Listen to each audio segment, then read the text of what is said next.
All right, let's take a look at linear sequences. So all of these questions are coming from the GCSE math questions, by the way. So if you do GCSEs, these are what's going to come up. So linear sequences. A sequence is basically just a sequence of numbers that increase in a pattern. So they increase with a specific pattern. It's not random numbers like 7 and then 151 and then 91. It has a specific pattern in them. So we have a sequence called with the numbers 1, 5, 9, 13, and 17. And it's asking us to find the nth term. The nth term is basically just an equation that you can use to find any number in this specific sequence. So in order to find the nth term, we need to find out what's specific about this sequence. So this sequence, as we go from one number to the next, right? Take a look at how the number changes. Well, it's increasing by 4 each time. 5, to go from 1 to 5, you need to add plus 4. From 5 to 9, we plus 4 again. 9 to 13, plus 4. And 13 to 17, we plus 4 again. So each term in this sequence is increasing 4 times from the previous number.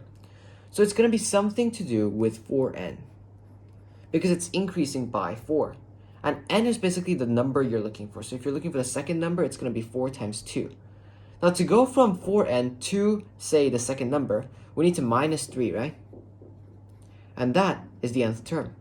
And this will work for any number in this entire sequence. So if we want to look for the fourth number, we do 4 times 4, 16, minus 3, which gives us 13. For the first number, 4 times 1 is 4, minus 3 gives us 1. That's how you find the nth term. Let's explain why 95 is not a part of the sequence. Well, you could keep adding this by 4 and see if 95 is a part of it, but that, number 1, be a waste of time, and number 2, you probably won't get all the marks because that's not the working out you're supposed to do. What you are supposed to do is, now we have a sequence, right? 4n minus 3. So this 4n minus 3 will equal any number in this sequence. If it doesn't equal a number in this sequence, it won't give us an exact number. So we make an equation. 4n minus 3 is equal to 95. Add 3 on both sides, that gives us 98 will be 4n. And we divide by 4 to give us n is equal to, what's 98 divided by 4? It's going to be 24.5. And since 0.5 is not a exact number, right? It's in between the 24th and the 25th term. So it will not be a part of the sequence because it's the 24.5th number in between these two numbers. That's why it's not a part of the sequence. Let's take a look at one more example. So in this question, we're provided the nth term. It says the nth term is 5n plus 2, and we are going to need to find the first 3 terms. Well, we know how to do this, right? We just input. So for the first number, we're going to multiply 5 by 1, which gives us 5. Add 2 will give us 7. For the second number, 5 by 2 gives us 10, plus 2 will give us 12.